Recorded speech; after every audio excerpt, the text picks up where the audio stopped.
Muito bem, boa tarde a todos novamente. Nós vamos dar início ao painel sobre condutas unilaterais, é o primeiro painel aqui da tarde. Queria agradecer a presença de todos, é um prazer revê-los, é um prazer ver amigos, colegas, outras pessoas também. Muito obrigado por estarem aqui participando do painel.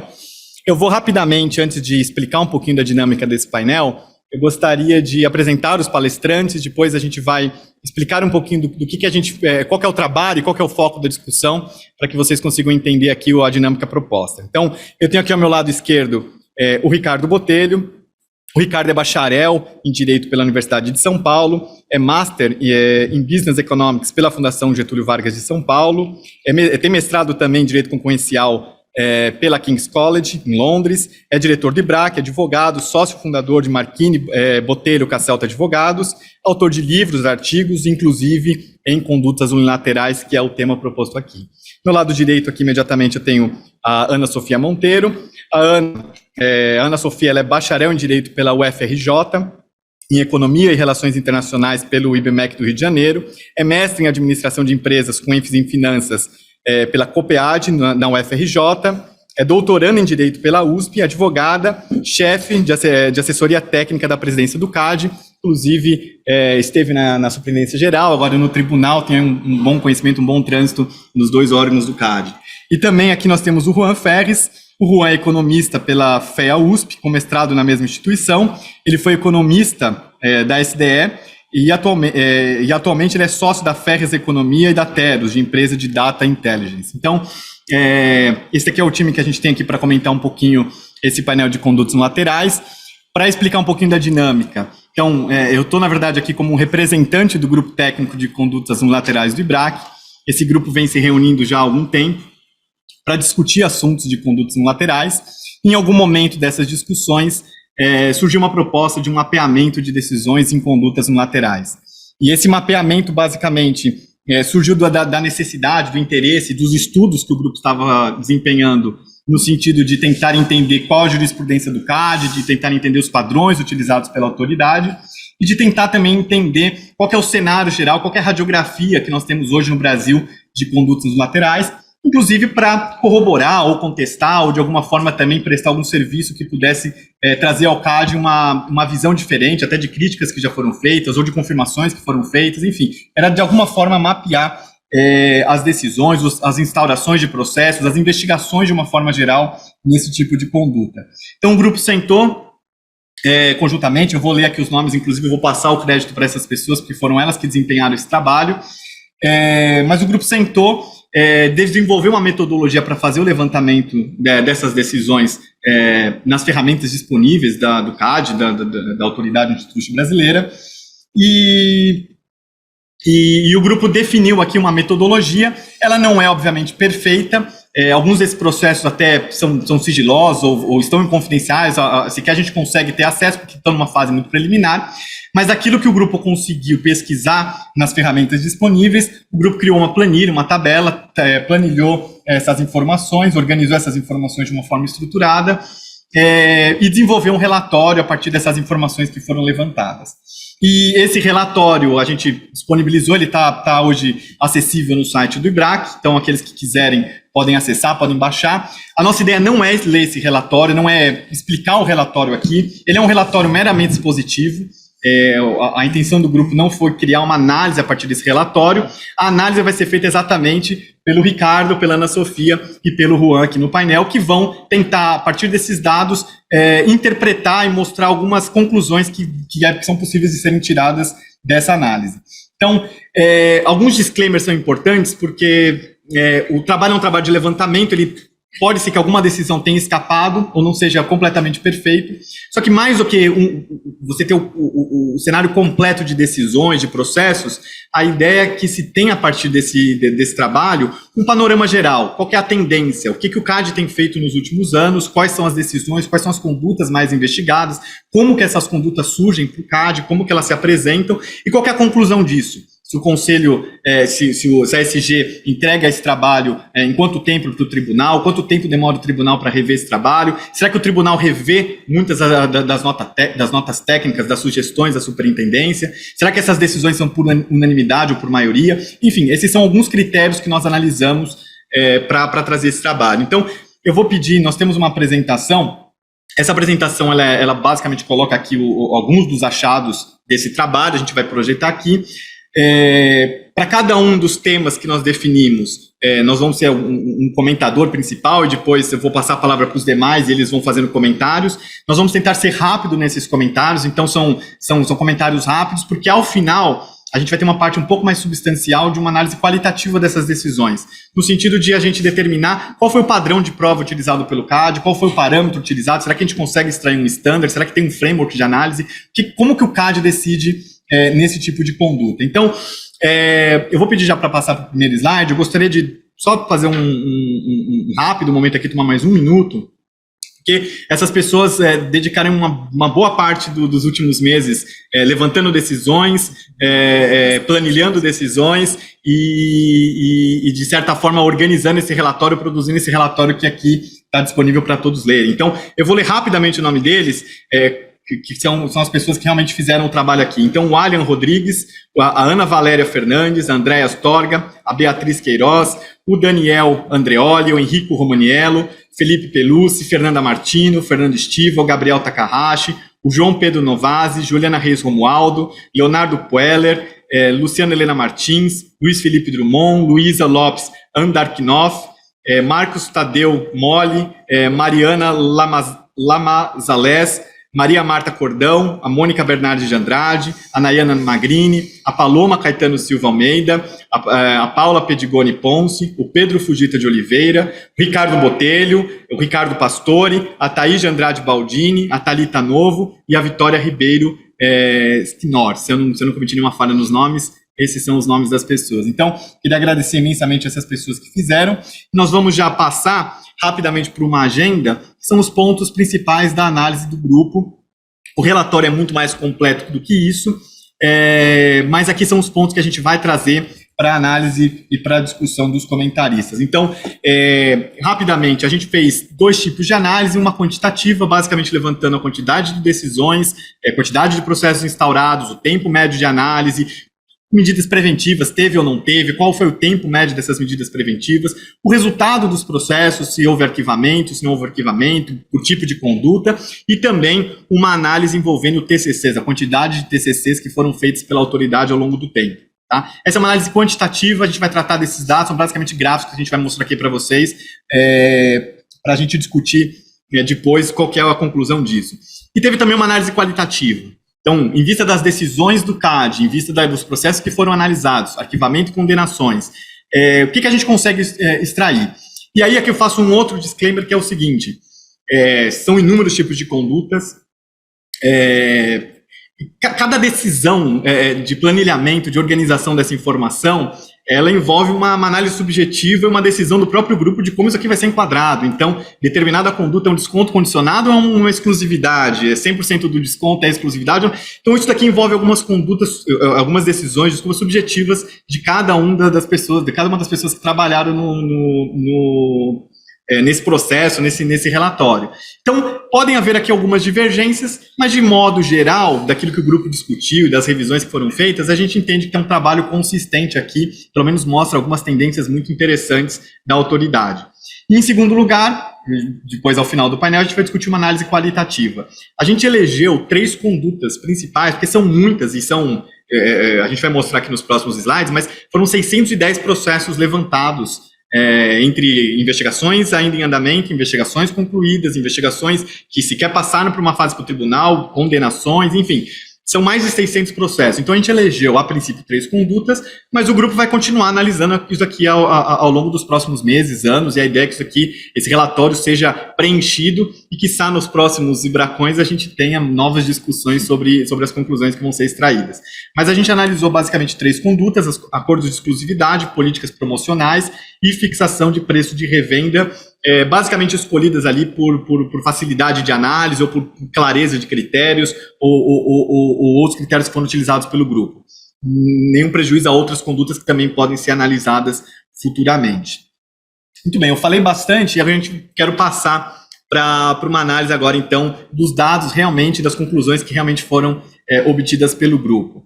Então, o primeiro ponto que eu gostaria de analisar e aí eu vou passar para comentários do Ricardo, depois do Juan e da Sofia, é sobre instauração de processos. Tá? Então, nós temos aqui alguns gráficos que mostram basicamente o total de processos instaurados. Isso aqui a gente tem por ano, então vocês podem observar aí por ano de abertura de processos. Tem algumas qualificações aqui que são importantes.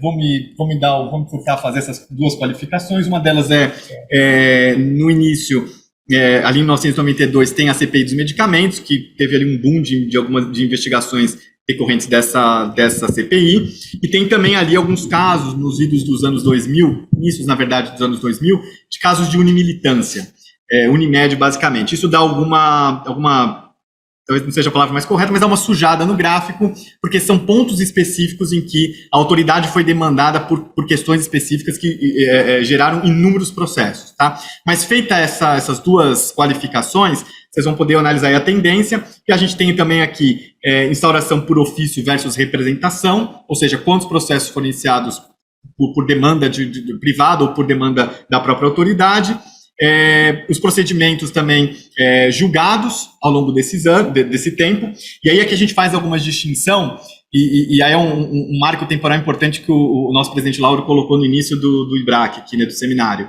A gente está completando aqui, vamos completar 10 anos de lei nova, né, de lei 2.529, então é interessante olhar para trás e a gente perceber qual foi a nossa experiência na lei 8884 e como tem sido a nossa experiência nos 10 anos da lei 2.529.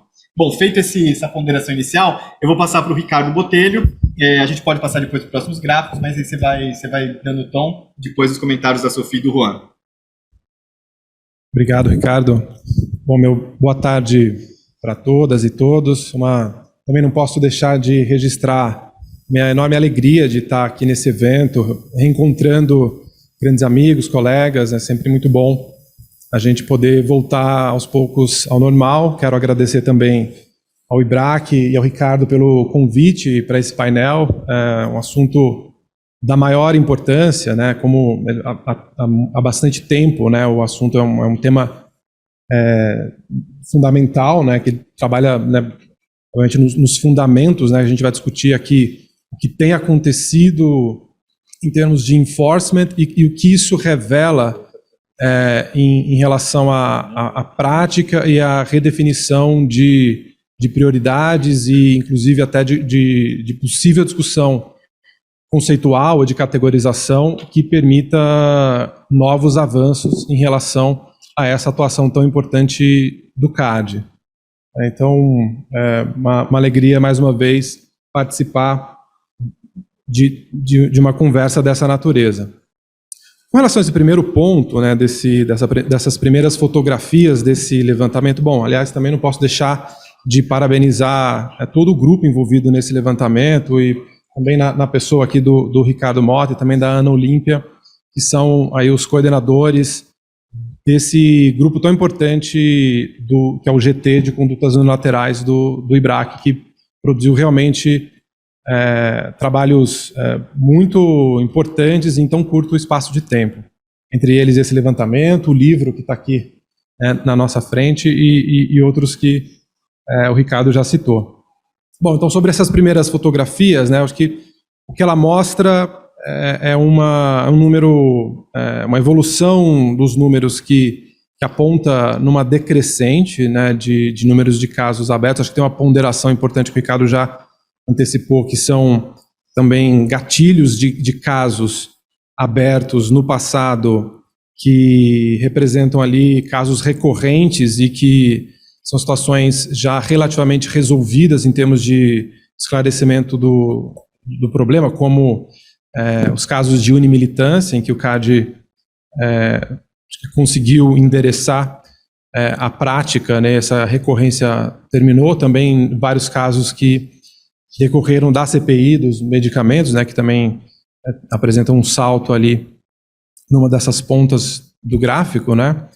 Eu acho que também, né, o volume alto dos primeiros anos de prática de conduta unilateral pode refletir também inúmeros casos em que havia uma incerteza, uma incompreensão em relação a quais seriam os parâmetros de de avaliação de condutas e que a prática do CAD, ao longo aí dos primeiros anos, da primeira década de aplicação da lei concorrencial, ainda no caso da lei anterior, esclareceram que a situação em geral não era problema. Aqui eu falo, por exemplo, de casos de preço baixo demais, né, no caso do preço predatório, preço alto demais, no caso dos preços abusivos, né, ou mesmo de práticas de venda casada. São situações em que a experiência mostrou que o senso comum, né, das empresas, das pessoas,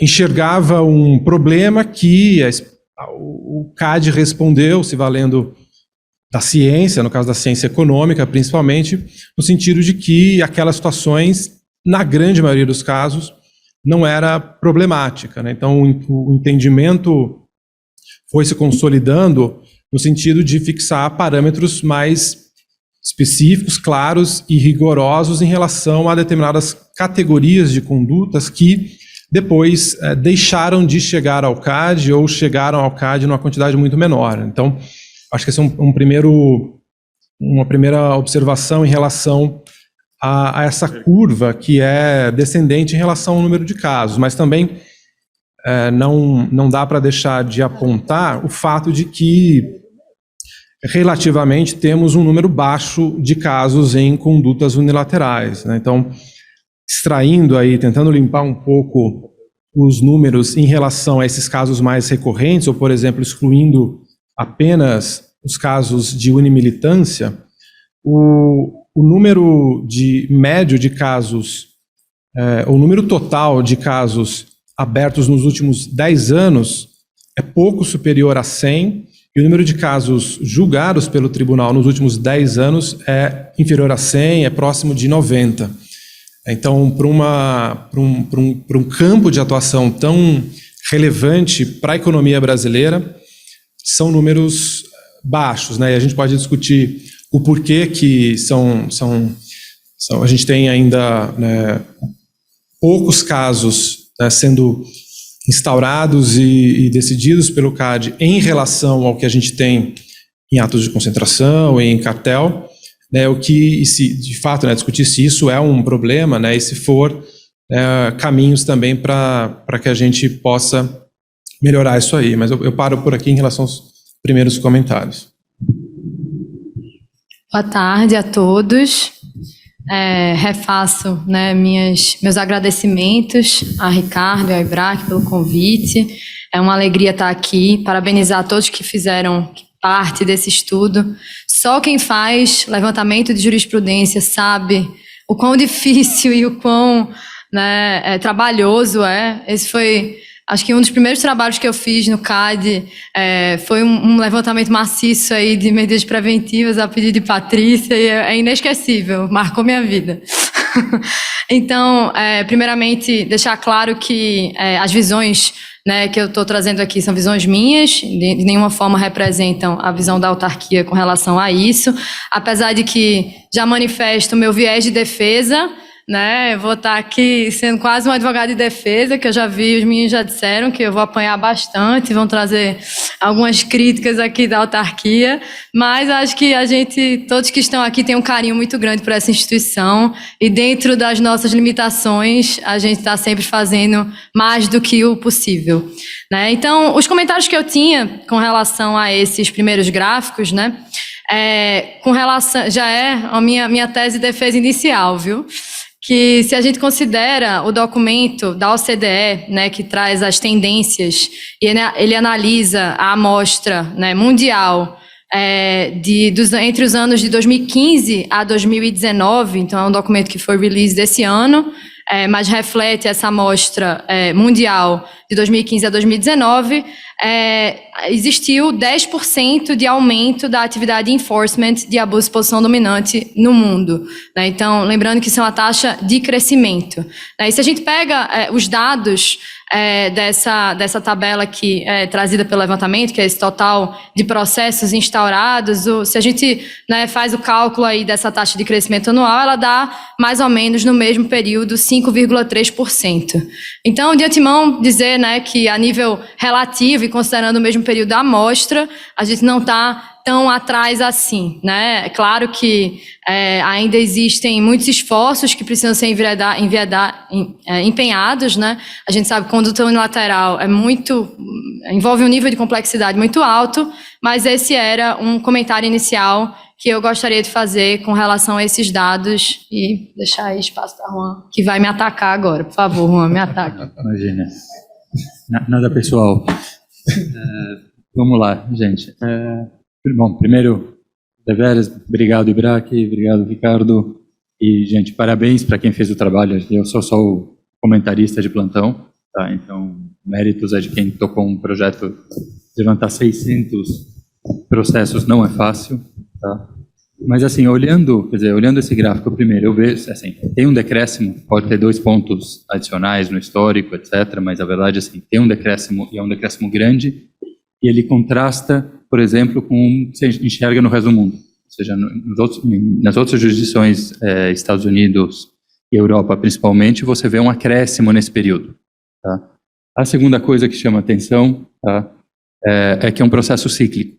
E você esperava, gente, quando quem passou no início da lei ali, se falava muito de, vamos dar uma pausa nas investigações em outras frentes, inclusive na época cartel, logo depois veio a Lava Jato e esquece isso, porque foi um bombardeio de casos, mas para se focar em fusões, em aquisições, estava se migrando ali para análise prévia.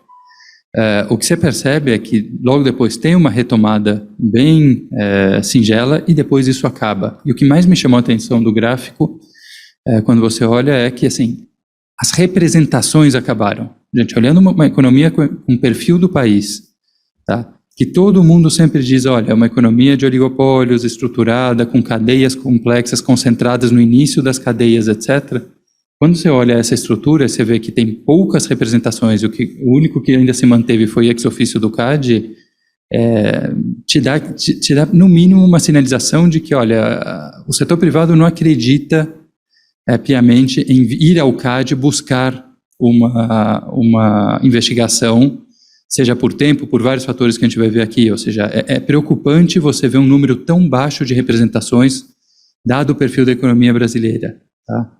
E depois a gente fala dos outros detalhes, isso vai ficando mais claro. Obrigado. Deixa eu aproveitar então, Juan, vou passar para o próximo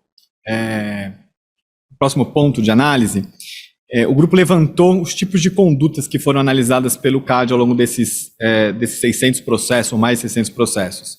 É claro que aqui, se vocês forem somar os números, vai dar mais de 600, porque em um processo se investigou mais de uma conduta, então se contabilizou as várias condutas investigadas nos vários processos. E o que a gente viu aqui é que existem alguns tipos de condutas que são mais investigadas, como a exclusividade. É claro que tem outros aqui também, que é um papel relevante, e é muito difícil abrir esses outros, porque são uma série de condutas que sequer são fáceis de se classificar com base naquelas tipicamente conhecidas, o tipo de ilícito aqui é um tipo aberto, e há uma comparação aqui também com lei nova e lei antiga. Olhando para isso daqui, Juan, qual que é a sua perspectiva? O que você acha que a gente consegue extrair para fins de uma análise do raio-x, do que o órgão tem investigado, do que a economia tem apresentado? Acho que assim, a primeira conclusão, antes de olhar antes e depois, o que me chamou muito a atenção é que já é notório, mas assim, se você olha os tipos de conduta e os setores que o Brasil investiga, eles estão muito voltados a varejo, consumidor final. Não digo varejo atacado, ou seja, últimos elos da cadeia, tá? E aí, notório, exclusividade, são produtos que as pessoas conhecem, que a estrutura mercado é mais conhecida. Quando você olha, por exemplo, para o exterior, tá? Se vou pegar dados aqui do FTC, o maior setor, e aí no Brasil tem bastante também, mas especificamente pela unimilitância das Unimedes, teve muito caso, tá?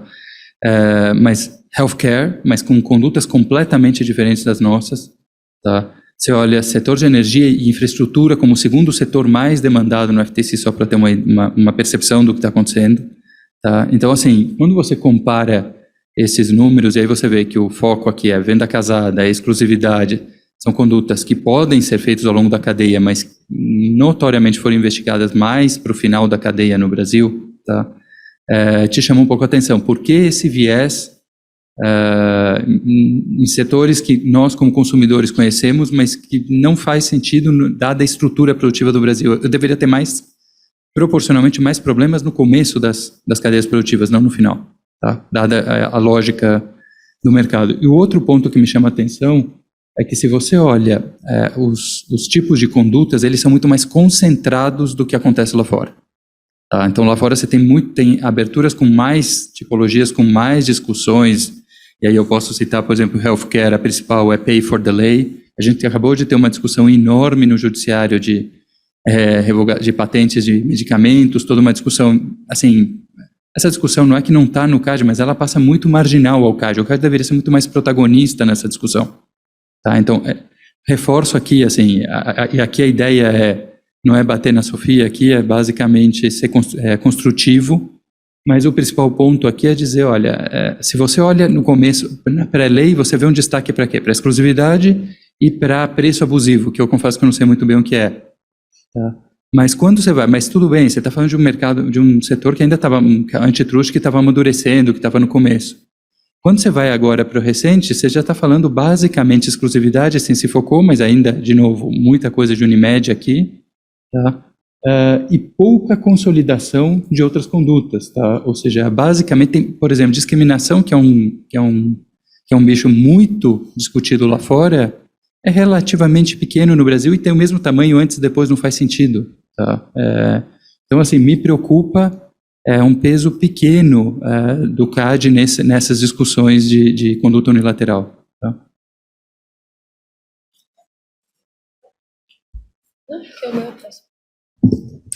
Nesse ponto também eu queria corroborar a preocupação do Juan e talvez até sendo um pouco mais explícito, eu enxergo a grande probabilidade dessa hipótese de que, por um lado, a alta dependência das representações para abertura de casos, né, que estão até no slide anterior, o número é de mais de 80% dos casos nascem de representação e associado a uma, que a gente pode chamar de, talvez, resposta inadequada em relação a essas reclamações historicamente, seja pelo tempo de demora na resposta ou até pela falta de resposta, né? Seja, enfim, quando é uma situação urgente que não há uma medida um pedido de medida preventiva atendido ou uma decisão que demora muito a acontecer, que pode ter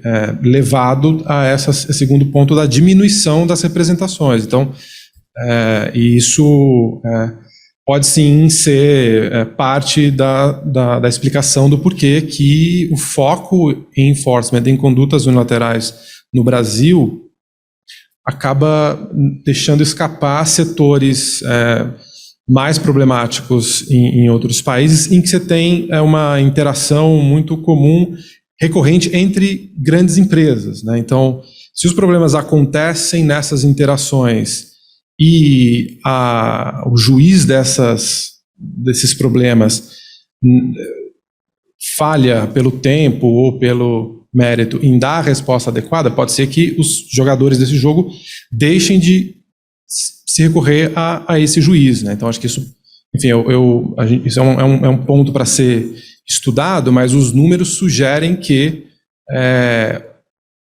por um lado, não deixou de existir uma grande dependência de representações, o que é normal nesse tipo de conduta, de atuação, mas que o número de representações também vem caindo ao longo dos anos. Vou me abster a dizer que isso é um problema de causalidade reversa e a gente precisa de uma dummy aí para poder comprovar essa hipótese. Brincadeira. O próximo ponto é medidas preventivas. Eu não tenho tanto o que falar sobre essa exposição dos tipos de conduta. O que eu chamaria a atenção, né, a gente claramente vê um boom aí de casos de exclusividade. Tem essa questão do período da Unimed, realmente, entre 2008 e 2010 principalmente. Eu também chamaria atenção para 3 casos de exclusividade em que se discutiu State Doctrine, que são casos bem interessantes, o do CPFL, Copatu e Infraero. para quem tiver interesse de dar uma olhada. E, ao meu ver, o caso da Della Vita versus Unilever Nestlé, ele parece ser um marco com relação às etapas de análise de exclusividade. Então, acho que até quando a gente for discutir padrão de prova, isso é algo relevante da gente ter como marco. Mas, passando já para medidas preventivas, né, que eu sou a relatora, como eu conversei com vocês, né, eu tinha feito já um levantamento de medidas preventivas no CAD. O período da amostra é diferente, ele vai de 2015 a 2020, o levantamento que eu fiz, e esse período do IBRAC ele é realmente muito mais abrangente, começa em 1990, por isso que a gente tem o comparativo, né, das duas leis, mas eu tenho alguns pontos aqui para trazer com relação a medidas preventivas, né. Primeiro que a 2529, né, ela traz um parâmetro mais robusto aí no artigo 84, não havia previsão legislativa na 8884, só referências espaçadas, a gente tem ali umas referências nos artigos 7, 9 e 13, mas não um artigo próprio específico, como é o caso do 84. O RICAD, ele pressupõe, de uma certa forma, a reversibilidade, quando ele possibilita a possibilidade de revogação ou alteração da medida preventiva no artigo 212, parágrafo 4º, né? Então, isso também é algo relevante para a gente ter em conta quando a gente vai analisar os casos concretos. Considerando o período da amostra, né, do levantamento do IBRAC, que vai de 1990 a 2021, 66% dessas medidas preventivas estão concentradas na vigência da lei 2529, então você tem aí até uma divergência de período, né? A vigência da lei é de 10 anos, enquanto o período todo é de 23, e a gente tem 66% dos casos concentrados na 12529, então quer dizer que a 12529 deve estar fazendo alguma coisa corretamente, né? Presumo eu. O período médio de análise na vigência das duas leis, ele não pode ser comparado.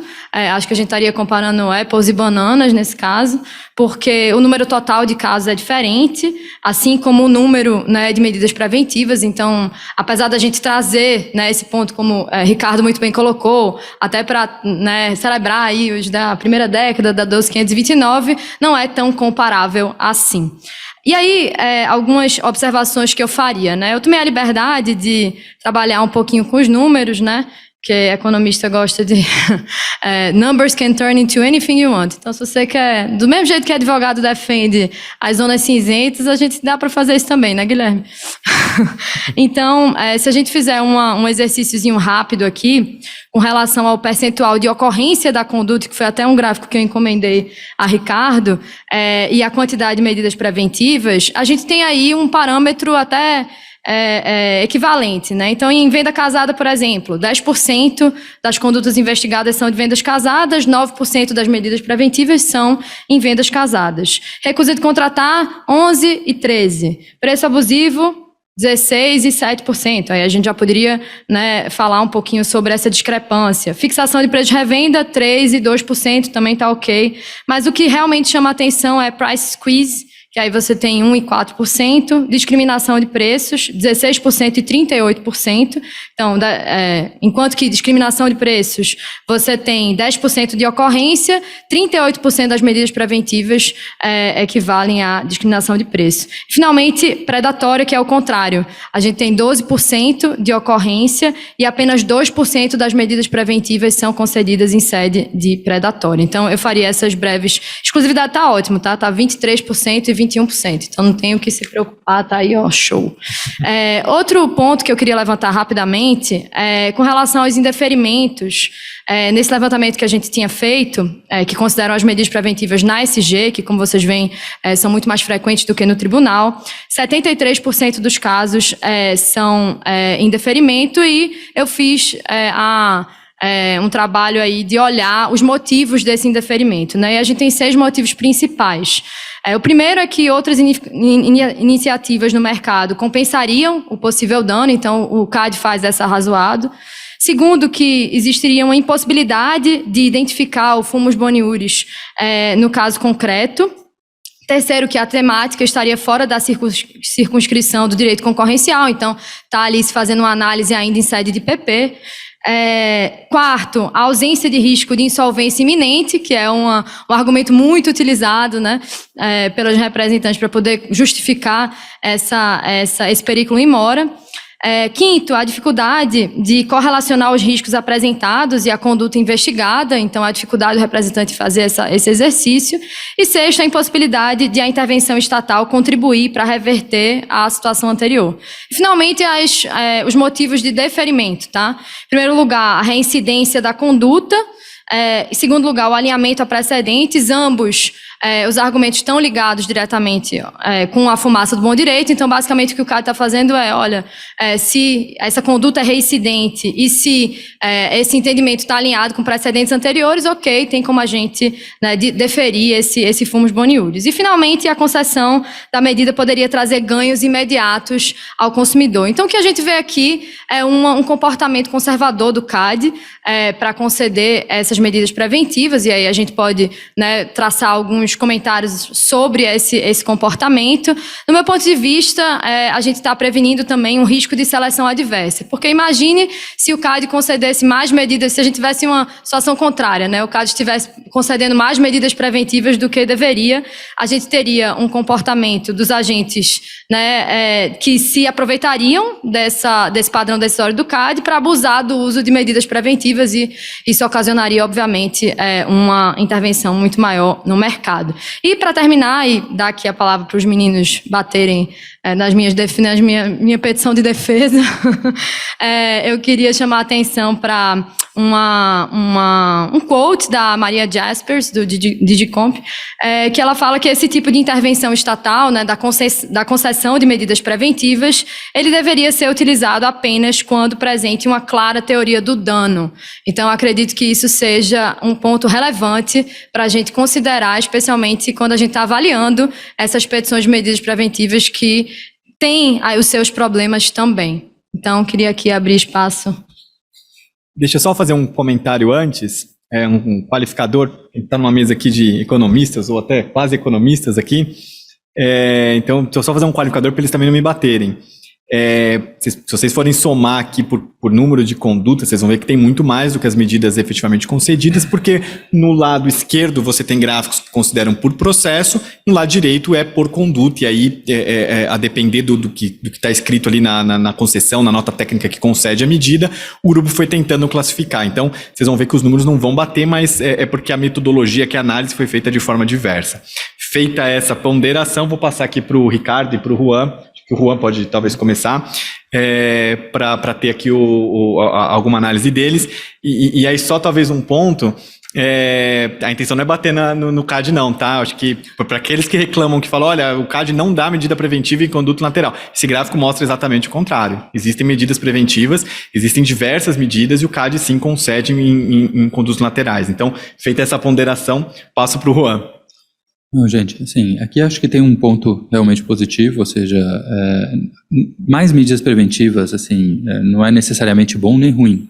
O que a Ana colocou, acho que faz todo sentido. Quer dizer, assim, você tem prós e contras, mas se você tem uma diminuição do número de casos, você esperaria que os casos que ficassem até por seleção, batendo um pouco o olho na base, uma a uma, você percebe isso, são casos um pouco mais complexos, você espera esse aumento de preventivas de situações, porque são situações mais óbvias, tá? Mas o que me chamou a atenção, por outro lado, é esse tempo, tá?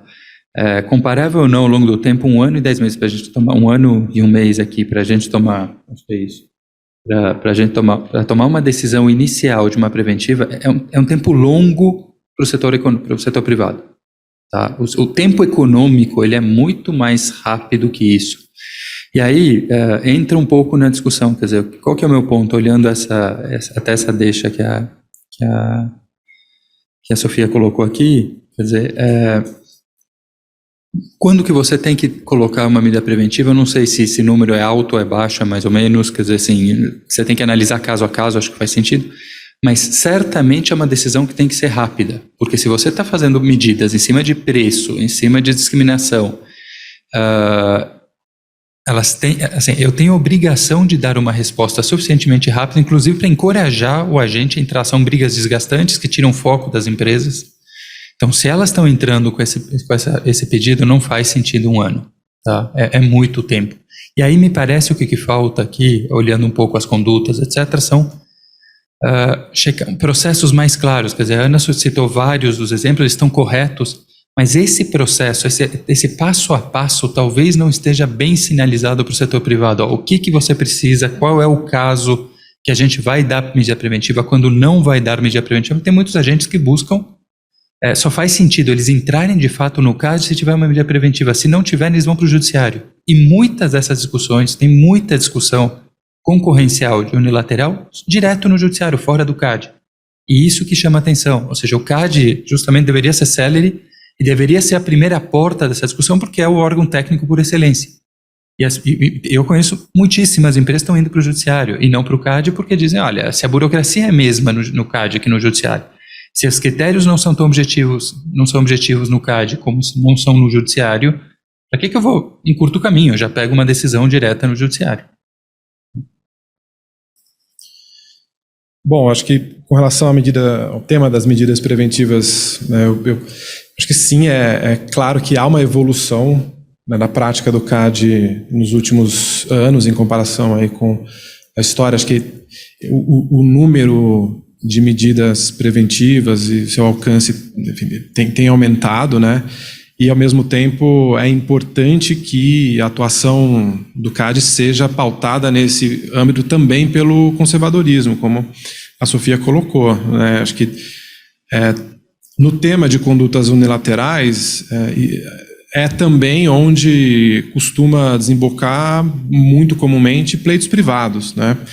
Então, o CAD tem, de um lado, o desafio da própria complexidade da análise em condutas unilaterais, né, que é muito difícil identificar onde é que está a linha que separa o lícito do ilícito, né, os parâmetros de análise para determinadas condutas, e, ao mesmo tempo, também filtrar o que é um problema, uma prática que leva a um risco de dano à ordem concorrencial de um pleito privado, né? Dito isso, eu também concordo com o Juan que o tempo de 1 ano, mais de 1 ano, na média, para concessão de medida preventiva, é um tempo muito longo, que para muitos casos pode não fazer sentido, né? Que talvez também, ligando a discussão do que eu fiz anteriormente, pode estar ligado também ao baixo número relativo de pedidos que chegam ao CAD em relação à dimensão da nossa economia, a quantidade de setores com estruturas concentradas de poder econômico, em que os abusos, né, certamente acontecem, né? E a questão é para onde que essas questões estão chegando, se é que estão chegando em algum lugar, né? Como disse o Juan, a gente sabe que também por conta da complexidade do tempo, muitas discussões acabam desembocando no judiciário, né? Então, acho que são esses os meus comentários. Acho que mais nesse tema, né, são muito mais elogios ao que tem sido a prática, né, do que críticas. E aí, Ricardo, ganhei? É o juiz. Não, acho que quem ganha é a prática concorrencial, quando ela é ponderada. Acho que não tem como louvar a autoridade por aplicar ou não. É uma análise, é uma radiografia, né? Eu acho que o trabalho é muito isso, é dar uma radiografia do que o CAD, do que o direito da concorrência tem oferecido no Brasil. Não necessariamente é certo ou errado, porque você pode ter uma série de casos que não tem mérito mesmo, como você pode ter muitos casos que tem mérito e não recebe. Então, acho que é muito mais uma radiografia a gente entender os números gerais do processo administrativo sancionador concorrencial do que qualquer outra coisa. Mas ficando na questão do tempo de análise, a gente teve alguns momentos processuais definidos nessa pesquisa, que se transformaram aqui em alguns dados, né, alguns dados de tempo de análise. Então, aqui a gente trouxe algumas dessas análises, e, de novo, a gente fez a comparação 8884 de 2015-29, não para fins de comparar CAD antigo com CAD novo, é muito porque o procedimento mudou, não seria correto colocá-los dentro do mesmo gráfico, macularia a análise, né? Os economistas nos xingariam aqui. Então, olhem, por favor, com essas ponderações esses gráficos, porque não necessariamente, olha, melhorou, piorou. A questão é que o procedimento é diferente. Acho que é mais interessante a gente analisar as curiosidades do como o procedimento tem se comportado, esse procedimento novo da 2529. Então, eu vou passar para o Ricardo. A gente tem 2 slides. Claro que se quiser, eu passo para o seguinte, mas a gente tem algumas métricas aqui que eu acho que valem a pena alguns comentários. Bom, vamos lá. A letra está um pouco pequena, então eu vou comentar ali especificamente. No primeiro, a gente está falando do prazo entre a data da representação e abertura do processo administrativo, que na lei anterior era de quase 11 meses e atualmente está em 1 ano e 7 meses, né, sob a lei nova, né?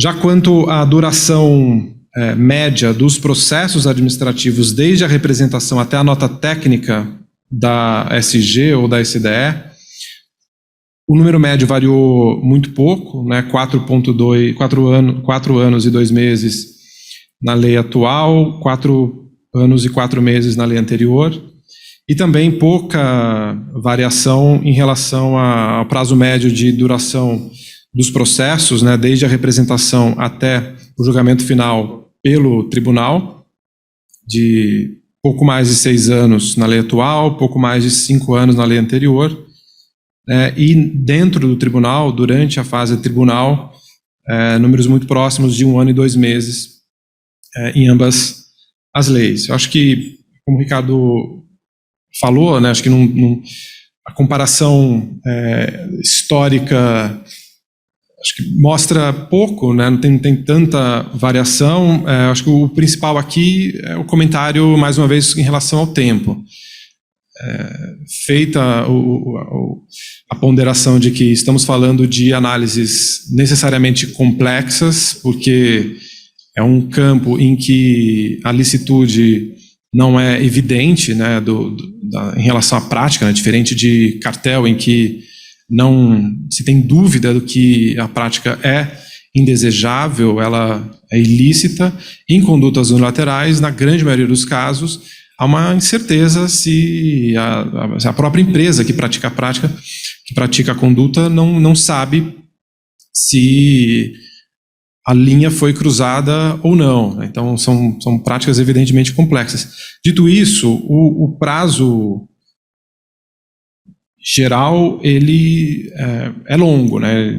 Então, é também um problema na linha do que a gente vinha discutindo, né? De que isso afeta a percepção da qualidade da resposta do julgador, né? Então, mas também não dá para imaginar que esse prazo será muito inferior, né? Mas acho que é preciso pensar no que é possível fazer para que as respostas sejam mais rápidas e também mais claras, mais seguras. E isso, na minha opinião, tem a ver com a própria clareza na definição dos parâmetros de análise, que também passam pela clareza em relação às categorias jurídicas, principalmente aplicáveis a esse tipo de conduta, que é um tema que a gente vai comentar mais ao final em relação aos padrões de análise.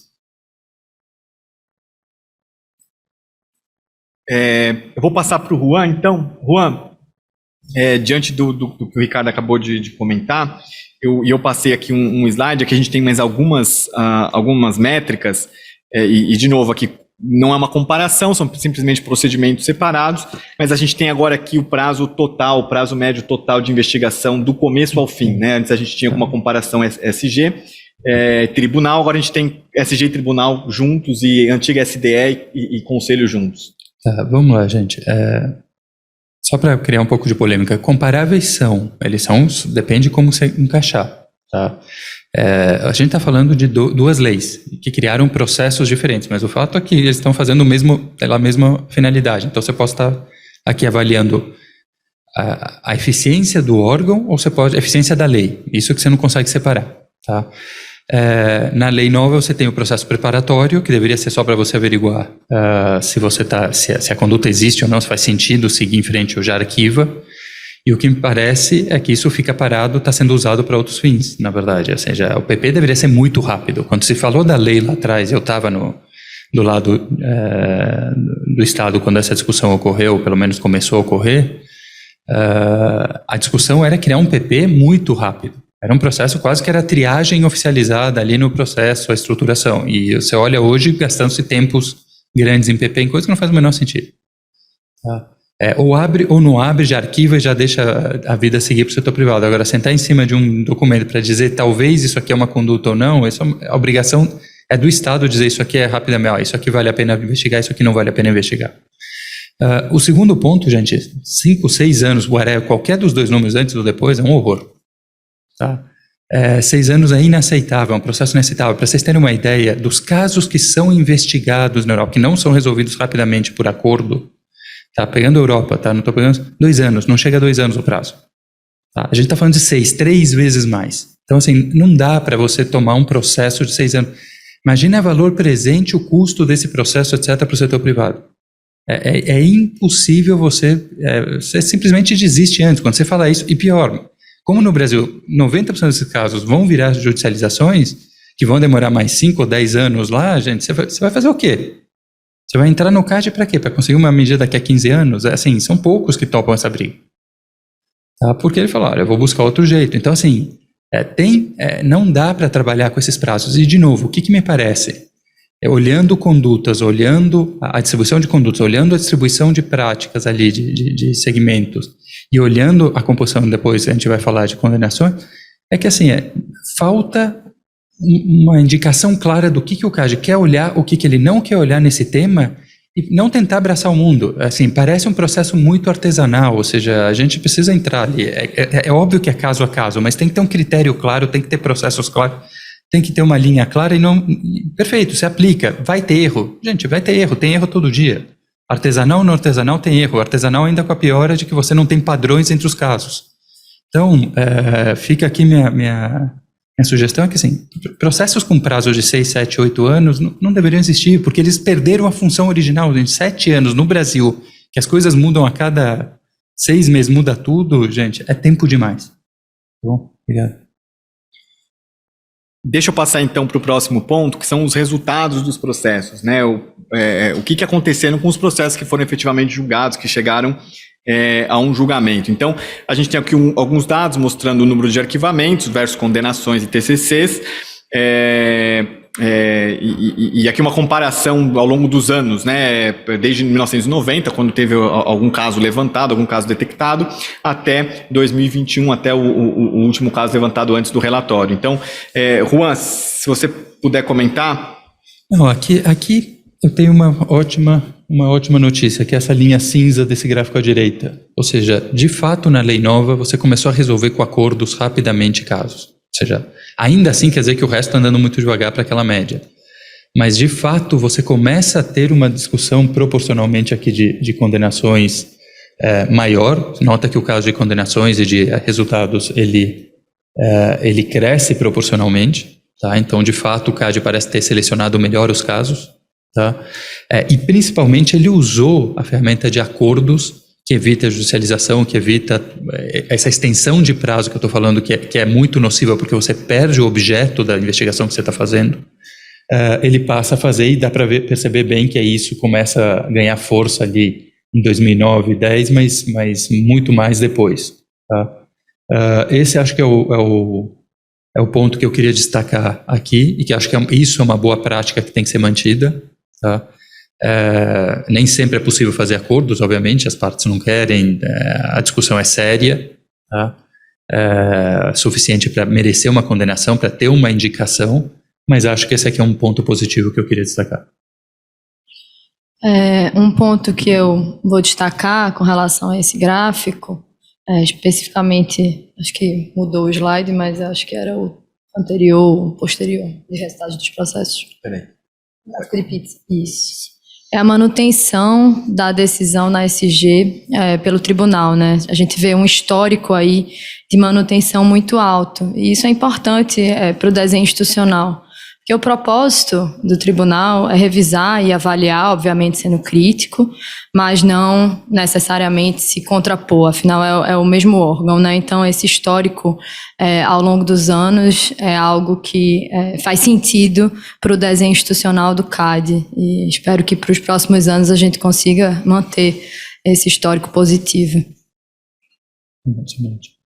Só para complementar esse ponto, acho que o ponto não vou comentar da Ana Sofia, que ela já fez, mas me chama a atenção o seguinte ainda: o número de condenações de casos onde você tem padrões do que não pode, tá? Óbvio que o arquivamento também deveria dar uma sinalização, mas muitas vezes o arquivamento se dá em etapas anteriores da análise. Você fala, não vai, isso aqui não faz sentido, teve algum ponto muito óbvio.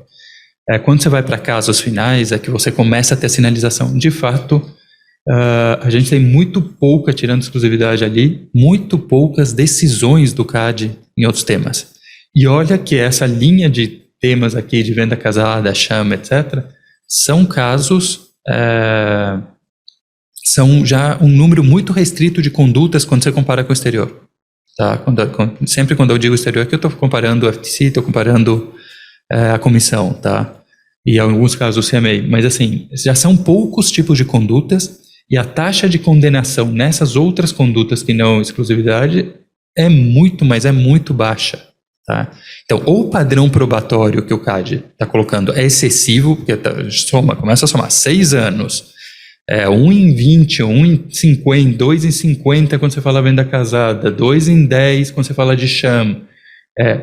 Ou a gente está empurrando casos que não fazem o menor sentido por muitos anos à toa dentro da instituição, ou de fato o padrão probatório está alto demais e você não está provando nada e aí o custo é muito grande. Então tem alguma coisa que não está funcionando aqui. Bom, sobre esse tema, o comentário adicional que eu faria era retomando aquela crítica feita pela OCDE à prática do CAD em condutas unilaterais com relação ao número de acordos, ou recomendação de que fosse feito menos acordos. Eu não acompanho essa crítica da OCDE, né? Eu concordo com a Sofia de que acho que a forma de resolução dos casos por meio de acordos em condutas unilaterais é bastante valiosa. A gente já discutiu bastante aqui o tempo da análise, a complexidade dessa análise, então ela precisa acontecer. E a OCDE também deixou claro no seu comentário de que o problema de fundo que ela estava mirando ao fazer essa crítica era a falta de critérios claros, de que ela chama de jurisprudência, né, no tema, que os acordos inviabilizariam, né? Então, acho que o problema não está na existência dos acordos ou na proporção desses acordos, no uso desse instrumento para a solução dos casos, mas, de novo, no número baixo de casos e na falta de critérios mais claros estabelecidos nos casos onde o assunto vai até o final e tem-se a decisão do tribunal, né? Então, acho que o problema apontado pela OCDE estaria, a solução dele se encaminharia por meio de um maior número de casos e de estabelecimento de critérios mais claros, né? Acho que a falta de uma clareza de parâmetros para algumas categorias de condutas, onde elas ainda são, na minha opinião, insatisfatórias, né? Seria um bom caminho à frente a ser trilhado. Deixa eu passar então, já que a gente está falando de TCC, deixa eu passar para um dos últimos pontos de análise quantitativa, e vou pedir para a Sofia comentar um pouquinho, até com esse viés, né? Faz sentido, acho que a gente está chegando a uma conclusão aqui de que talvez o CAD não faça tantos TCCs, ou tenha decisões valiosas em condutas laterais que possam ser utilizadas como parâmetros ou não. Enfim, qual que é a sua visão, Sofia?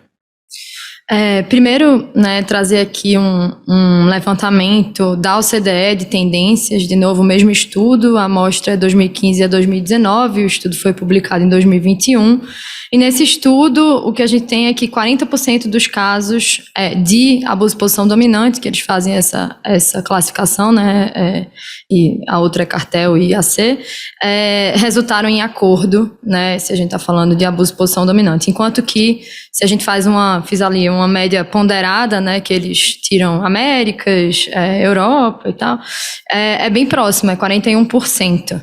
Então, a tendência mundial seria, basicamente, ter a mesma quantidade de acordos, tanto em sede de condutas unilaterais, quanto em sede né, de condutas colusivas. E aí, aqui no Brasil, se a gente vai olhar a amostra que o IBRAC extraiu com relação a condutas unilaterais, lembrando que o período ele difere, né, de 1990 até hoje, a gente tem aí 10% de casos que foram concluídos através de TCC em condutas unilaterais. Tem um estudo também da Carol Saito, que fala dos TCCs firmados na vigência da 2529, e ela traz a proporção de 3 TCCs para 1, se a gente comparar os TCCs em cartel com relação aos TCCs unilaterais. Aí, assim, por que isso está acontecendo, né? Eu tomei a liberdade de, antes até, né, de Ricardo falar comigo sobre esse painel, a gente já tinha feito lá no CAD um levantamento de TCCs em sede de conduta unilateral, até bati com...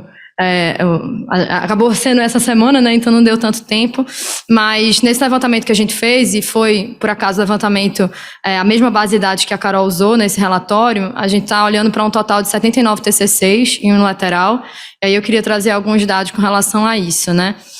Primeiro que você tem alguns pontos que divergem com relação aos padrões para TCC em cartéis e TCC unilateral. O primeiro é a necessidade de parâmetros para cálculo de uma contribuição pecuniária.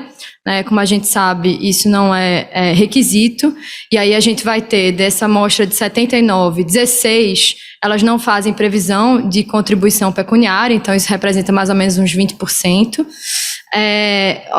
Desses 16, apenas um foi celebrado em sede de procedimento preparatório, e também dos 16, 4 possuem cláusula afirmando explicitamente que não haverá contribuição pecuniária, enquanto que os outros 12 não trazem essa afirmação clara. Então, o primeiro ponto de divergência, né, entre os dois tipos de TCC é a questão da contribuição pecuniária. Em tese, isso seria um incentivo, né, para você firmar um TCC e não um desincentivo com relação, se a gente fosse comparar com cartel.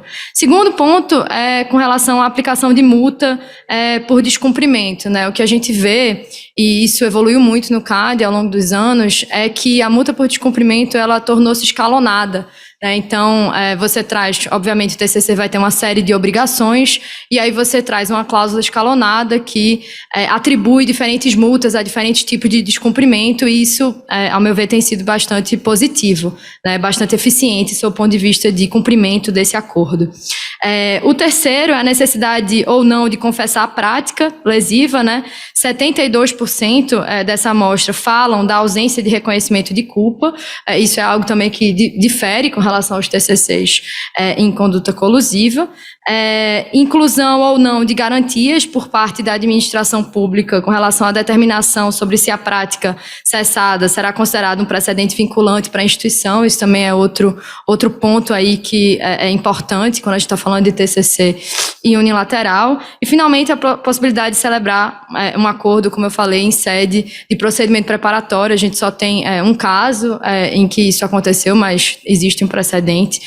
Eu trouxe todos esses dados aqui mais abertos, né? Porque às vezes a gente olha para um gráfico fechado assim e a gente não entende o porquê disso, né? O que a gente está tentando explorar aqui, a hipótese por que poucos TCCs em unilateral e se isso seria bom ou ruim, né? Novamente, a minha opinião aqui não é a opinião da autarquia, é uma opinião pessoal.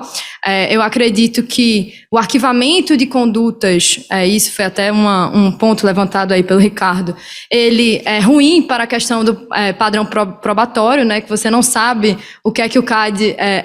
você não perde a chance de uma análise do CAD, de ver uma análise do CAD sobre o caso concreto, mas você também sabe o que o CAD não quer analisar, né? E o TCC, ele acaba tendo um pouco desse efeito, né? Você termina um pouco antes. Claro que isso significa também poupar recursos para a administração pública, e a gente tem, por exemplo, um caso, né, de TCC firmado em procedimento preparatório, não deixa de ser uma amostra de que é possível a gente firmar TCC rapidamente, e é preferível, né? Porque a ideia de firmar um TCC é exatamente você poupar os recursos que você estaria empenhando durante a instrução desse caso. Então, eram breves considerações aí, e eu estou curiosa para saber qual vai ser o ataque de vocês aí. Bom, Juan? Tanto faz. Bom, vamos lá. Meu ponto aqui é o seguinte. Eu acho que a gente está focando muito na questão, por exemplo, se foca muito na discussão, eu lembro do trabalho da Carol, culpa, não culpa, estrutura, e na verdade me parece que tem um ponto adicional. Clareza de por que isto vai ser, o que pode e o que não pode. Não importa se assim, em unilateral, culpa é algo bem complexo. O cara está tocando o dia a dia dos negócios deles e ele vai ter que definir, ele tomou uma política, assim, existe culpa? Existe, claro que existe má intenção, óbvio que existe, tem que ser penalizado. Mas acho que a gente coloca peso demais nessa discussão. O que eu acho que falta é clareza ao cara dizendo, olha, isto eu vou aceitar e isto não. Ou seja, aproveita a oportunidade desses casos para colocar regras claras. Agora, quando você olha as próprias decisões, não tem uma coerência clara. Como é um processo artesanal, caso a caso, não há um padrão claro de como o CAD vai analisar esses casos. A verdade é essa. Hoje você não tem um padrão claro. Então, você lê a jurisprudência, e acho que ocorreu o risco de ser desmentido por alguns dos autores ou não, mas quando você lê a jurisprudência, eu já fiz isso em várias frentes, você não consegue tirar o que pode, o que não pode fazer, e isso que é ruim. Tá? Então, assim, roteiros claros de análise, decisões ainda que sejam intermediárias, mesmo em arquivamento, que digam claramente, olha, até aqui o CAD aceita, a partir daqui não.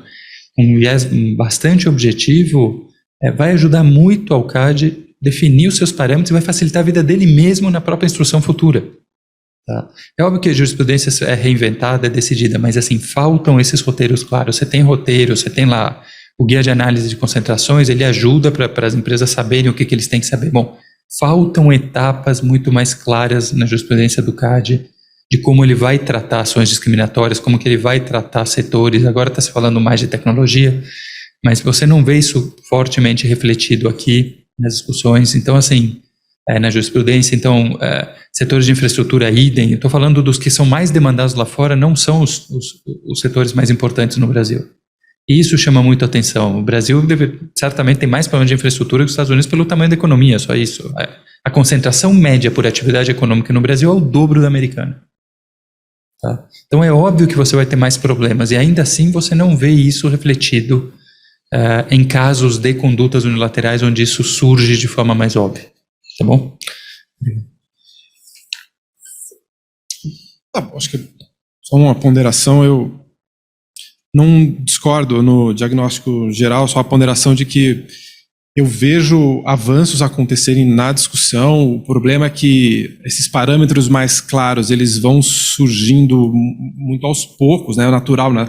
A formação de jurisprudência em qualquer discussão jurídica, em qualquer área do direito, ela é lenta mesmo, e eu vejo avanços acontecendo, e para algumas categorias de conduta já se tem parâmetros relativamente mais claros, mas eu concordo com o Juan de que há um espaço a ser preenchido para algumas categorias de condutas, como eu até separei aqui para comentar mais no detalhe a seguir, práticas de descontos condicionais ou de exclusividade, por exemplo, né, em que ainda há uma insegurança muito grande sobre onde é que está a linha, né, sobre o que o CAD tende a entender a respeito de uma determinada conduta. Para ficar um pouco mais palpável esse comentário, vou fazer uma proposta aqui de um exercício mental aqui com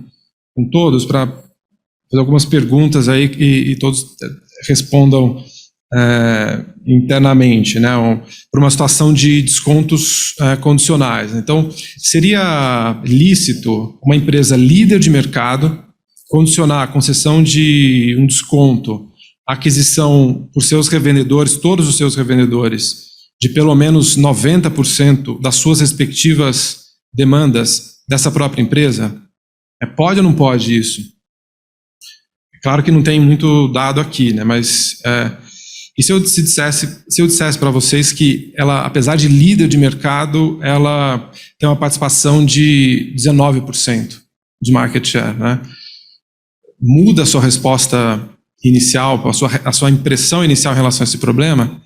E se em vez de 19, a gente vai falando de 21%, essa leve diferença deveria se refletir no resultado final da licitude dessa prática ou não? Né? E se em vez de 21 fosse 66% de participação de mercado? O problema é o mesmo ou ele mudou de natureza? Né? E agora, se essa meta, em vez de meta de share de 90, fosse uma meta de crescimento de vendas, né? Então, você precisa comprar, para ganhar o desconto, precisa comprar 1% a mais do que você comprou no período anterior, no ano passado, por exemplo. Fica menos problemática ou não? Pode ou não pode? E se eu agora abrisse que a abrangência dessa prática, apesar de envolver todos os vendedores daquela empresa, é de 0,5% do mercado total? E se em vez de meio fosse 5%? E se em vez de 5% fosse 50%? Né? E se eu dissesse que essa prática vigorou por 3 semanas, que era uma promoção de fim de ano?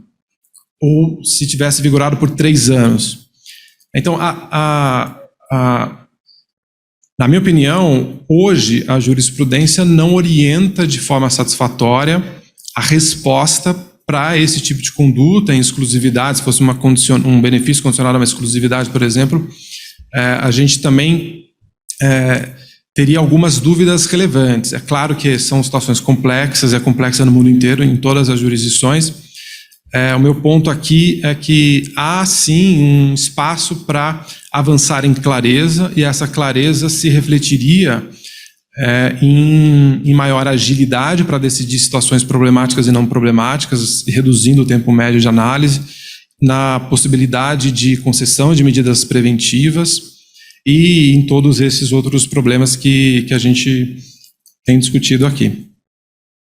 Eu só ia fazer o comentário, né, que quando a gente estava até conversando sobre isso, Ricardo, sobre a questão do parágrafo, né, 2º do artigo 36, quando ele fala de 20%, e ele possibilita que esse percentual seja alterado pelo CAD para setores específicos da economia. Então, assim, o ponto é que não tem como fugir da casuística, né? Porque 20 e não 30, né? Esse threshold, ele foi escolhido, é o threshold da norma. Ao mesmo tempo, se a gente não aplica, falta segurança jurídica. Então, perceba, é um trade-off, né? Você precisa de um parâmetro. Então, a gente tem que usar o parâmetro da norma, sem prejuízo de esse parâmetro ser alterado conforme a casuística, o que é permitido pela própria norma, né? Então, assim, concordo com você que é necessário um padrão. Acho que esse padrão tem sido construído, como eu coloquei aqui, o caso dos sorvetes, né, um paradigma com relação a padrão de análise para questões de exclusividade, especialmente exclusividade. Acho que aquele caso era exclusividade contratual e descontos condicionados. Mas, assim, especificamente com relação à exclusividade contratual, hoje existe uma ponderação sobre padrões contratuais que tem sido feita. O caso do iFood está aí também para mostrar isso, né? Não basta só... claro que a gente precisa...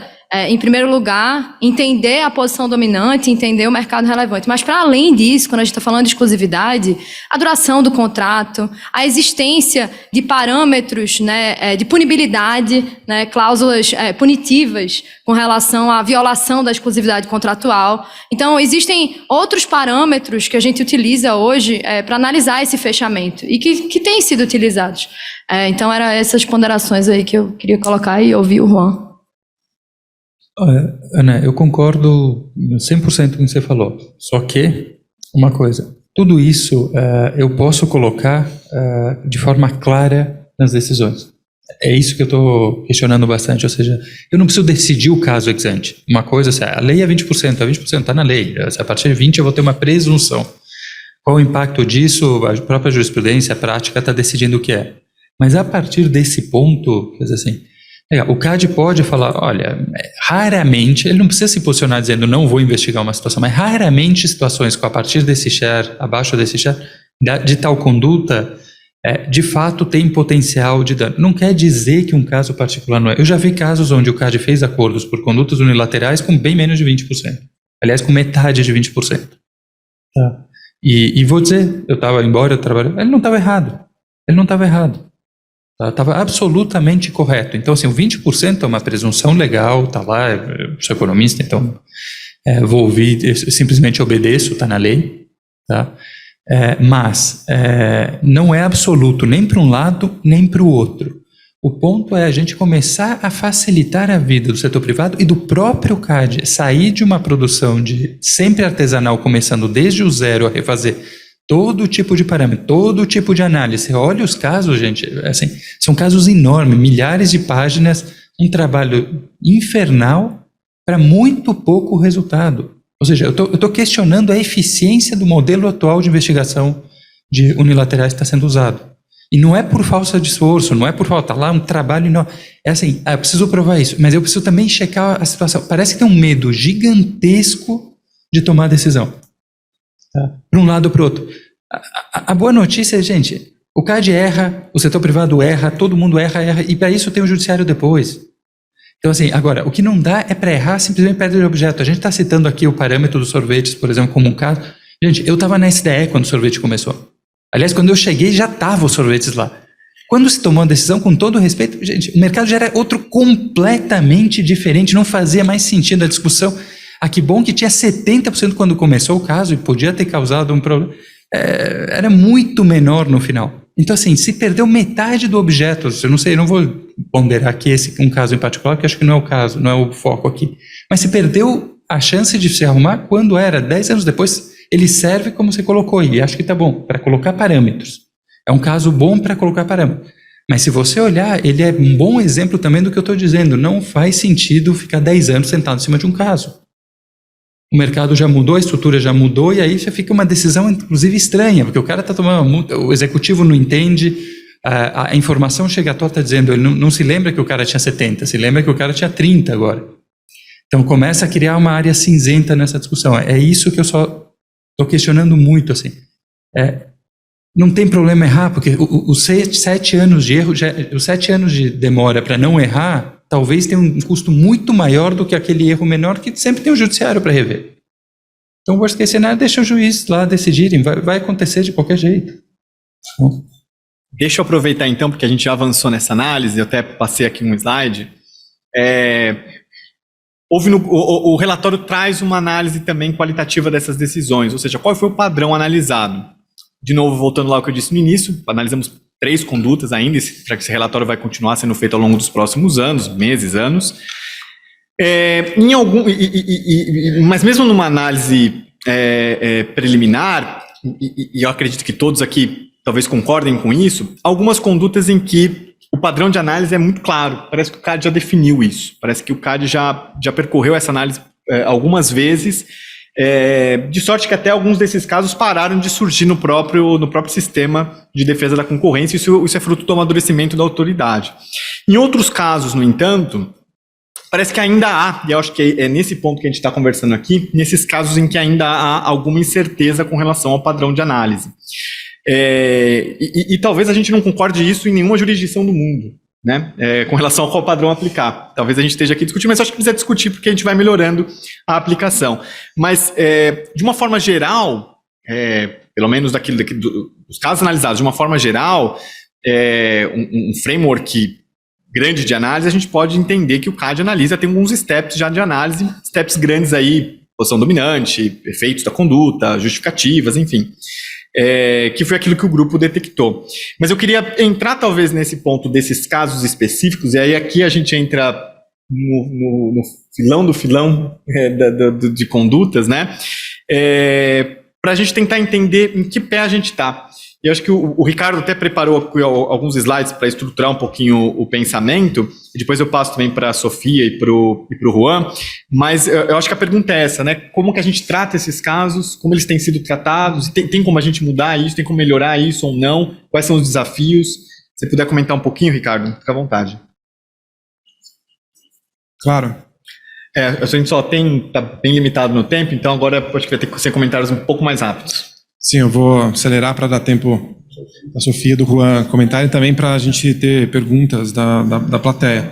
Mas o que eu vou comentar na sequência são ideias, sugestões para tentar organizar um pouco a discussão, especialmente sob o ponto de vista jurídico, que, na minha opinião, contribuem para ganho de clareza de critérios que vão contribuir para resolver ou para minorar esses problemas que a gente tem apontado, né? Então, que principalmente ajudam não só a uma segurança jurídica pelos agentes econômicos, né? E que, portanto, vão poder ter mais segurança, inclusive, para adotar práticas de competição mais vigorosa, como também maior clareza para as autoridades em relação às suas prioridades de enforcement e agilidade na identificação de se uma situação é problema ou não é problema. Então, nesse slide, tem comentários que eu já fiz aqui sobre para determinadas categorias de conduta há ainda parâmetros insatisfatórios em relação à segurança jurídica. Muitas vezes os critérios adotados num caso, né, são contrariados por outro, né? Acho que aí nesse ponto guias ajudam muito, e também acho que concordo com o Juan de que decisões de arquivamento ou mesmo em TCCs podem ser usadas para definição de parâmetros mais gerais de análise, né? Não seria um problema se a autoridade fixasse mais claramente a categoria da conduta e quais os parâmetros de legalidade para aquele tipo de conduta, sem precisar descer ao detalhe se aqueles requisitos seriam ou não atendidos, obviamente, no caso, né? No caso, por exemplo, de acordos, né? E eu acho que um pouco dos problemas ainda está relacionado a uma falta de clareza também com algumas noções estruturais do ilícito concorrencial, como as chamadas restrições por objeto e por efeito, né, que muitas vezes tumultuam a análise, né? É perceptível que em alguns casos, na minha opinião, disse que está se fazendo uma análise por efeitos ou a chamada regra da razão, mas na prática, na aplicação dos parâmetros de análise, essa análise fica muitas vezes formalista, muito próxima de uma análise por objeto. E a gente pode até passar para o próximo. Voltando um pouquinho, Ricardo, só para dar um exemplo do que eu estou falando, aqui um caso antigo, mas é ainda o principal caso na discussão de descontos condicionais, que é o caso Tô Contigo, contra a Ambev, uma investigação ainda na década de 2000. Antigo avô.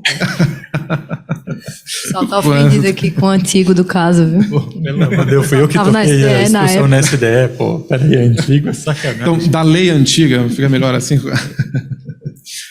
em que é um caso de descontos analisado sobre a regra da razão, mas que na parte mais decisiva da aplicação desses parâmetros, houve a consideração de que, eu estou citando explicitamente aqui um parágrafo do voto do relator, em que, no entanto, para haver efeitos anticompetitivos não é necessário que ocorra a prática de fechamento de mercado, basta que se constate a não linearidade em programa de descontos, né, de empresa em posição dominante, ou seja, uma avaliação essencialmente pela forma da conduta e pelo agente que a praticou, né. Basicamente está sendo dito que todo agente dominante que adotar um programa de fidelidade, né, que por definição é não linear, estará infringindo a lei, né. Então, esse tipo de raciocínio na aplicação está muito mais próximo de uma análise por objeto do que por efeito. Podemos até seguir, Ricardo? Só para tentar desenvolver um pouco mais essas noções, eu acho que, na minha opinião, o ilícito concorrencial, ele depende de uma resposta clara para duas perguntas fundamentais e que são perguntas que ajudam também na alocação do ônus probatório. Então, a primeira pergunta é: existe uma restrição substancial à concorrência? E a segunda é: há justificativas objetivas suficientes para compensar essa restrição identificada? O ilícito existe se a resposta for sim, há restrição, e não há justificativa. Essas são as perguntas elementares de qualquer tipo de ilícito concorrencial, e não só para condutas unilaterais. O ponto aqui é que a resposta para a primeira pergunta precisa ser provada pelo CAD, ou pela autoridade concorrencial. A autoridade concorrencial que tem o ônus de demonstrar que estamos diante de uma restrição substancial à concorrência. Uma vez demonstrado isso, cabe então à parte, à empresa, provar que ou aquele entendimento está errado, a restrição não é tão substancial assim, ou que há justificativas econômicas ou justificativas objetivas aptas a compensarem a restrição identificada.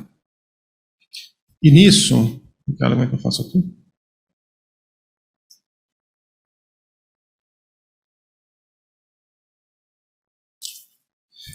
Há 3 abordagens clássicas para responder essas perguntas. A per se responde de maneira automática, né? Sempre há uma restrição significativa à concorrência e nunca há justificativas aptas a compensarem, pela própria forma da conduta. Por si só, ela já responde essas perguntas fundamentais.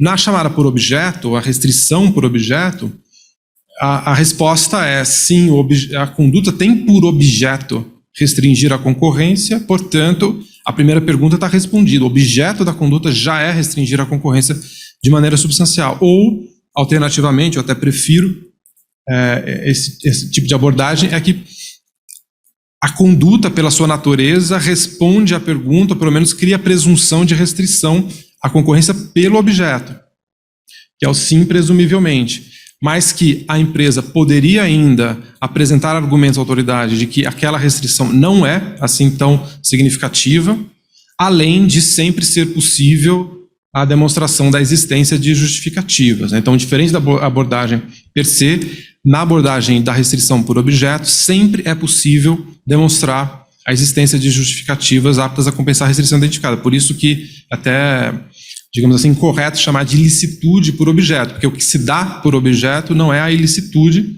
é a restrição à concorrência na resposta à primeira pergunta. A ilicitude só acontecerá se a resposta para a segunda pergunta for não. E, por fim, a análise por efeitos, ela depende de uma análise específica de todas as circunstâncias para as 2 perguntas, né? E comentário rápido aqui, é que no meu entendimento a abordagem per se é incompatível com a Lei de Defesa da Concorrência no Brasil e também a Constituição brasileira. Na análise por objetos, estamos falando da análise clássica de todas as circunstâncias do caso e não simplesmente a forma da conduta adotada, né, e que há necessariamente a aplicação do princípio da razoabilidade, que é consagrado como regra da razão. E na abordagem por objeto, a gente não deixa de ter um exame de razoabilidade, embora mais limitado. A razoabilidade é, pelo menos, a razoabilidade das justificativas em relação à restrição identificada. E há também, nesse ponto aqui, a gente caminha para a identificação de pontos a avançar na discussão de condutas unilaterais. Há também outras perguntas necessárias a todas as categorias de ilícito, mas também não podemos esquecer para condutas unilaterais. Então, uma óbvia, né? A conduta pelo menos existiu, isso aqui é óbvio, mas muitas vezes é esquecida essa pergunta, né? Esse passo da análise está em todos os guias, inclusive no guia do CAD, da resolução 20, mas muitas vezes, em alguns casos, se perde muito tempo analisando requisitos de caracterização do ilícito, quando muitas vezes a conduta nem sequer existiu. Uma segunda questão é uma análise de de minimis, né, de princípio da insignificância, né. Eu entendo que é, sim, perfeitamente possível que o CAD, mesmo diante de uma conduta materializada, decida não investigar por ser insignificante a conduta. Por exemplo, né, o cartel dos pipoqueiros, né? 3 pipoqueiros, únicos pipoqueiros da praça de uma cidade pequena, tem a brilhante ideia de combinar aumentar o preço para todo mundo ter mais renda. O CAD toma conhecimento dessa conduta e tem a obrigação, tem um dever legal de investigar. Eu entendo que há sim um fundamento, o princípio geral do direito, de dizer não, né? Isso é um ilícito de bagatela, insignificante, não faz sentido para a autoridade despender recursos em relação a isso. Essa pergunta pode ajudar a operar aquelas categorias de restrição por objeto, quando a autoridade passa a adotar presunções mais fortes. E o terceiro ponto que eu acho mais importante aqui é a discussão da existência de poder de mercado ou de posição dominante, né? Poder, em todos os âmbitos, é uma questão de grau. No caso das condutas unilaterais, na minha opinião, uma categorização que muitas vezes falta nessa discussão é entre condutas que são tendentes à dominação de mercado e os típicos abuso de posição dominante. Por que essa categoria merece ser levada em consideração? Porque, enfim, as categorias, especialmente as jurídicas, mas qualquer categoria, elas não são analisadas por um critério de verdadeiro ou falso, mas de se elas são úteis ou inúteis. Na discussão de condutas unilaterais, a gente tem diferentes dicotomias para trabalhar. Tem o horizontal vertical, o coordenado unilateral, o exclusionário abusivo, e também se estamos falando de um ato tendente à dominação ou já de um abuso de posição dominante. Por que isso? Porque para determinadas categorias de condutas unilaterais, a situação só é problema, sob a perspectiva concorrencial, se adotadas por empresa com posição dominante genuína, né? Por exemplo, descontos condicionais, recusa de contratar, e assim por diante. Então, não é nenhuma reinvenção da roda, essa categoria já existe em outras jurisdições e ela permite um ganho de clareza em critérios, né, e também de agilidade para a autoridade. Se a autoridade estiver diante de uma denúncia de uma prática de condutas que só são um problema quando adotadas por empresa com posição dominante, ela terá segurança para responder de maneira rápida que aquilo não merece tomar mais tempo da autoridade, porque não é problema. Então, acho que é um dos pontos que eu identifico como de possível avanço, mas seria interessante ouvir dos meus colegas de mesa também em relação a isso. Meu amigo, você tirou meu tempo. Mas eu tô quietinha aqui, não é porque eu concordo, não. É porque eu não queria fazer um woman interrupting. Então... Obrigado. Bom, o único contraponto dentro dos 28 segundos que restou para mim e para a Juan aqui, a gente está aperreado aqui para dividir, com relação a essa questão da significância mínima, né? Eu tenho uma contraposição aí sobre isso. Não acredito que seria razoável o CAD se utilizar disso para negar a investigação de ofício, ou seja, a gente está falando da possibilidade de chegar lá a investigação e o CAD, sem fazer nenhum tipo de instrução, simplesmente negar por ser o pipoqueiro da praça. E aí o contraponto que eu coloco tudo bem, o pipoqueiro da praça é um exemplo, porque todo mundo usa, né, os exemplos esdrúxulos, né? Mas e o caso dos sorvetes? Sorvete é tão importante para a economia brasileira quanto infraestrutura, e aí a gente teria que fazer esse tipo de questionamento com relação a qualquer mercado. Vai vir um mercado, não sei, de ração de um animal exótico. Isso seria um mercado relevante. Então, assim, não vejo viabilidade nem segurança jurídica para se fazer isso. E acho que o que a gente tem na prática é um instrumento que funciona para isso, para esse fim, que é o procedimento preparatório, que é feito para se delimitar o que é ou não de competência concorrencial. Então, acaba sendo um first screening e, assim, a gente resguarda essa possibilidade do CAD não estar fazendo nenhum tipo de discriminação com relação ao mercado dos pipoqueiros, do sorvete, que seja. Essas eram as minhas considerações breves aí nos 2 segundos. Bom, acho que não era para ter concordância que a gente montou esse painel, né? Então, acho que a gente colocou numa prévia, né, numa conferência telefônica, uma prévia aqui para discutir, organizar. Eu quase gravei para passar aqui hoje, porque foi sensacional.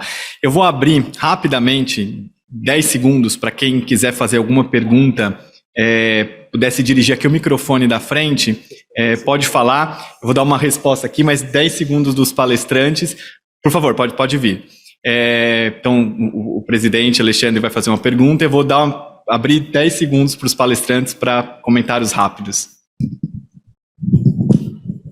Bom, gente, obrigado pela oportunidade. Antes, deixa eu tirar esse negócio daqui, que senão vai dar mais. Bom, primeiro, parabenizar pelo painel. Acho que esse tipo de discussão é válida e é importante para o CAD ouvir vocês e saber o que vocês pensam. Mas só algumas coisas que eu acho que é importante contextualizar. Eu vou passar um pouquinho de 10 segundos, mas prometo que eu não passo de 1 minuto e meio. O CAD tem um padrão de análise, sim, de conduta unilateral. Mas conduta unilateral é difícil de se analisar em qualquer lugar do mundo. Isso não é um problema no Brasil. Regra da razão é difícil mesmo. É difícil porque é difícil o padrão de prova, tem que se analisar caso a caso. Existe um trade-off. Toda vez que eu faço uma presunção, eu corro o risco de cometer falso positivo ou falso negativo. E é isso que nós estamos dispostos a pagar, é esse preço. Por isso que a decisão de eu vou para o caso a caso, mais raiz ali, ou eu abro mão do caso a caso e crio presunções. E as presunções podem ser presunções absolutas ou relativas. Quanto mais absolutas, ou sendo absolutas, mais fácil de errar. E sendo relativas, você dá a oportunidade da outra parte trazer o contrário. Mas você limita o poder de prova e aumenta a capacidade do Estado em punir. Isso é bom ou ruim para a concorrência? Por isso a história do acordo. E mais uma, em qual jurisdição do mundo você tem para conduta unilateral um padrão claro e os limites claros bem definidos? Nas mais maduras, DOJ, FTC, quer dizer, FTC e a Comissão Europeia, nós temos isso de maneira clara. Então, primeiro fica só um comentário e depois até uma pergunta. Se alguém tiver a ideia de que padrão e se a gente puder seguir, a gente podia trazer essa legislação para cá, essa forma de análise. Acho que vai facilitar a vida de todo mundo. Vou abrir 10 segundos mesmo, para comentários e a gente já encerra. Então, presidente, obrigado pelos comentários. Eu não discordo, né, em linhas gerais. Eu acho que o que a gente procurou mostrar aqui, eu, pelo menos, é que há sim um espaço para avançar em direção, na minha opinião, que é feito de melhor em outras jurisdições. Com certeza é complexo, com certeza nenhuma jurisdição tem uma clareza como uma regra de bolso que responde automaticamente a essas perguntas, mas inspirado principalmente em Europa, né, em Estados Unidos, é que,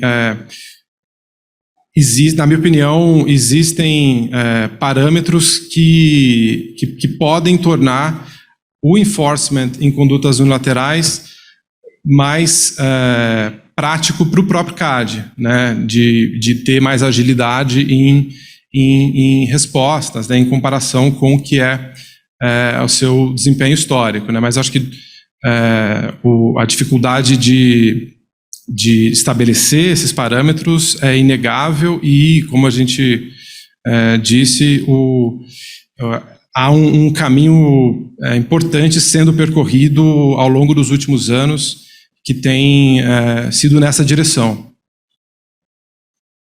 Se eu puder só complementar, presidente, acho que você tem um ponto excelente, mas o que eu estou questionando é só o trade-off, eu questiono mesmo o trade-off entre esse nível de profundidade, de detalhamento, de equilíbrio entre erro tipo 1 e tipo 2. Ou seja, existe a possibilidade de erro tipo 1 e tipo 2, e vai existir mesmo que a gente faça 8 milhões de perguntas.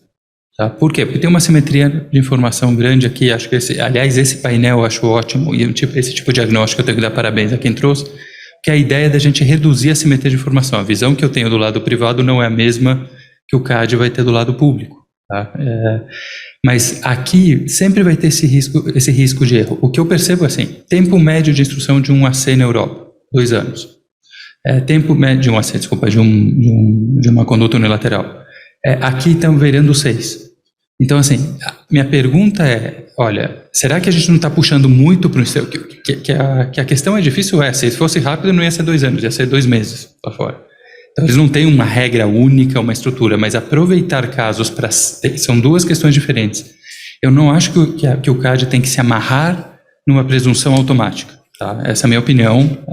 Mas ele tem que sinalizar e falar, olha, do que eu olhei até agora, estes tipos de casos não têm sido um problema. Essa comunicação clara com a sociedade é uma coisa. Por quê? Porque isso serve de parâmetro para as empresas. E a outra é esse equilíbrio entre o detalhamento dos casos e o tempo que ele leva, porque a gente está perdendo o objeto pelo tempo do processo. Então, achar um equilíbrio entre essas 2 coisas é o que eu...